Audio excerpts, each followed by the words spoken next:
قرآن کہتا ہے اپنے آپ کو اور اپنی اہل و عیال کو، گھر والوں کو جہنم کی آگ سے بچاؤ۔ کیسے بچا سکتے؟ اس بچانے کا ایک ہی راستہ ہے تعلیم۔ تعلیم، اس کے بغیر تو نہیں بچتے۔ اور تعلیم بھی اسکول کی بھی تعلیم دو آپ، ایسا نہیں کالج کی بھی تعلیم دو آپ، دین کی بھی تعلیم دو۔ تو 4 چیزیں ہیں ضروری، اس کو رسالے والے غور سے سننا، اور رسالے میں اللہ کا دیا بہت کچھ ہے، یہاں انتظام ہو جاتا۔ سب سے پہلی چیز، اپنے بچوں کے لیے اسلامی اسکول چننا۔ اسلامی اسکول، یہ مشنری اسکولاں، یہ فلاں اسکولاں، یہ ڈھکاں اسکولاں، یہاں تعلیم تو ملے گی، ایمان ہاتھ سے نکل جائے گا۔ تمہاری پہلی فکر ایمان بچانا ہے اپنی اولاد کا، نسلوں کا۔ تعلیم تو مل جاتی، کہیں بھی ملتی، کون سے بھی اسکول میں ڈال دو انہیں، ABCD کتا بلی سب پڑھ لیتا انہیں، کوئی ٹینشن نہیں ہے۔ لیکن آپ کی یہ ذمہ داری ہے کہ آپ بڑے فیوچر کی فکر اس وقت کرو اولاد کے لیے، کہ ایک اسلامی اسکول بستی میں قائم کرو۔ اللہ کا دیا بہت ہے آپ کے پاس، جو اسکول ماحول اسلامی دے، تعلیم دنیاوی دے انہیں انجینئر بنائے، ڈاکٹر بنائے، پروفیسر بنائے، لائر بنائے، جو بناتا ہے بنائے، لیکن اس اسکول کی تربیت اسلامی ہو، ماحول اسلامی ہو۔ اس لیے کہ تعلیم کے ساتھ تربیت جڑی ہوئی ہے، اور دونوں الگ الگ ہیں، دونوں ایک ہی نہیں ہیں۔ اسکولوں سے بچوں میں تعلیم تو آتی ہے، تربیت نہیں آتی ہے۔ تربیت کے لیے اسلامی ماحول چاہیے، اخلاق اور کیریکٹر بنانے کے لیے اسلامی ماحول چاہیے، دین کی فکر چاہیے۔ تو سب سے پہلے اپنے بچوں کے لیے سپریٹ اسلامی اسکول قائم کیا جائے، اور دوسری طرف بچیوں کے لیے الگ اسلامی اسکول ہو، جہاں مکمل دینی ماحول اور پردے کے ساتھ دنیا کی تعلیم دی جائے۔ 2 چیزیں۔ اور تیسری چیز، آپ کی بستی کے ہر 20-25 گھر کے بعد ایک مکتب ہو بچوں کے لیے، ایک مکتب۔ یعنی مول صاحب ہے ہماری بستی میں اشاعت القرآن بالکل ہے، بولے ہاں آتا 1 کلومیٹر سے تمہارا بچہ، تمہاری بچی نہیں، ایک نہیں، میں ان لوگوں سے بولوں گا فکر کرو ہر 25-30 گھر کے بعد ایک مکتب ہو، اس لیے کہ یہ بنیاد ہے، یہ فاؤنڈیشن ہے، یہ ایمان کے بچانے کا ایک راستہ ہے۔ مدرسے بڑے بڑے نہیں کھولو آپ، مکتب 8 گھر 10 گھر کی بھی اگر بستی ہے، مکتب لازم ہے بچوں کے دین کی حفاظت کے لیے، نسلوں کے ایمان اور عقیدے کو بچانے کے لیے مکتب ہونا ہے۔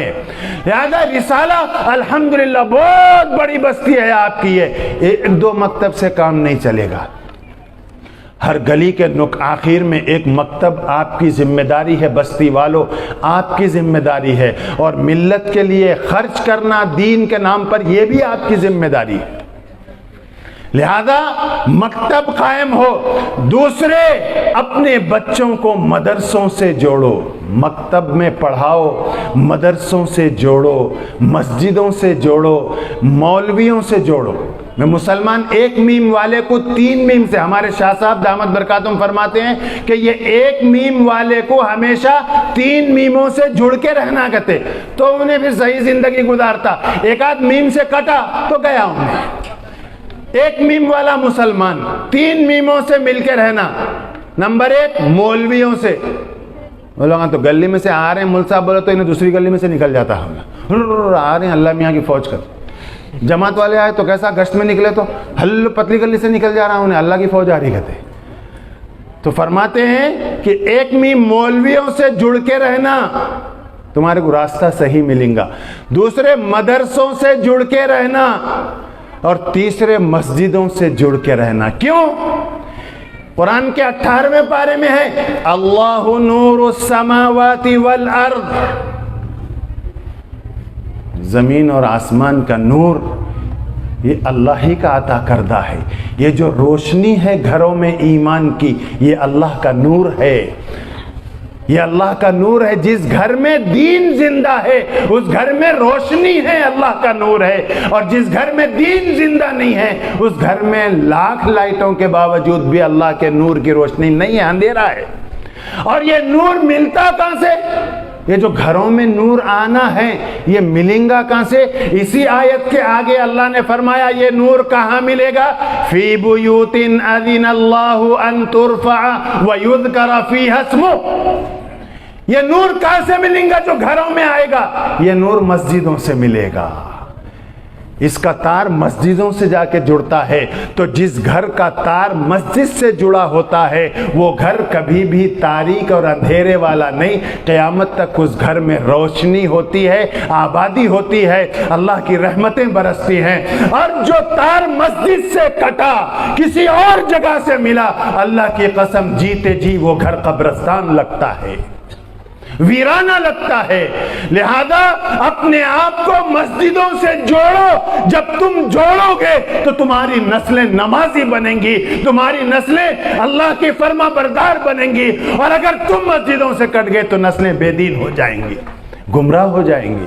لہذا قرآن کی یہ ایک آیت پر ہمیشہ غور کرو، اپنے آپ کو اور گھر والوں کو جہنم کی آگ سے بچاؤ، اور بچانے کے لیے بستی میں تھوڑی تھوڑی دیر دور پر مکتب، بنیادی تعلیم آپ کے بچے کو ملے، وہ مومن بنے، تو انشاءاللہ دنیا کے کسی بھی اسکول میں جائے گا اس ماحول کو اس کا ذہن قبول نہیں کرے گا، اس لیے کہ میرے آقا صلی اللہ علیہ وسلم نے فرمایا العلم فی الصغر کالنقش فی الحجر، بچپن میں جو علم اس کے دل میں بٹھا دیا جاتا ہے، جو سکھا دیا جاتا ہے، وہ پتھر کے نشان کی طرح پائیدار ہوتا ہے، پھر مرنے تک وہ نشان مٹتا نہیں ہے۔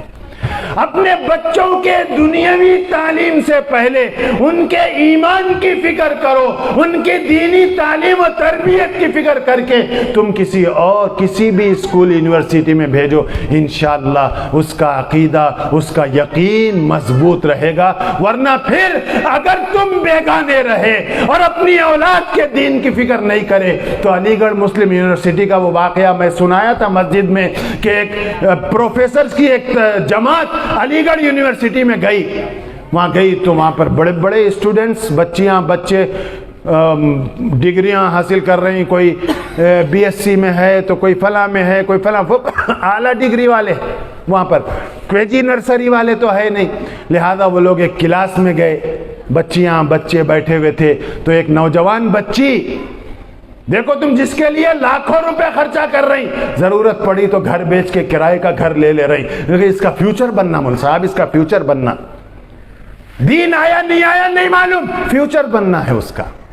لہذا اس کو لاکھوں روپے خرچہ کرے، علی گڑھ یونیورسٹی میں ایڈمیشن کرائے، اب انہیں ہائی کلاس میں، ڈگری کی کلاس میں وہ نوجوان بچی پڑھ رہی، ایک پروفیسر صاحب اس سے پوچھے اس بچی سے واٹ از یور پروفٹ نیم، تیلگو بولنا تھا نہیں میں، کیا ہے کہ نہیں رسالے والے انگلش بہترین بولتے ہیں، واٹ از یور پروفٹ نیم، آپ کے پیغمبر، آپ کے نبی کا نام کیا ہے؟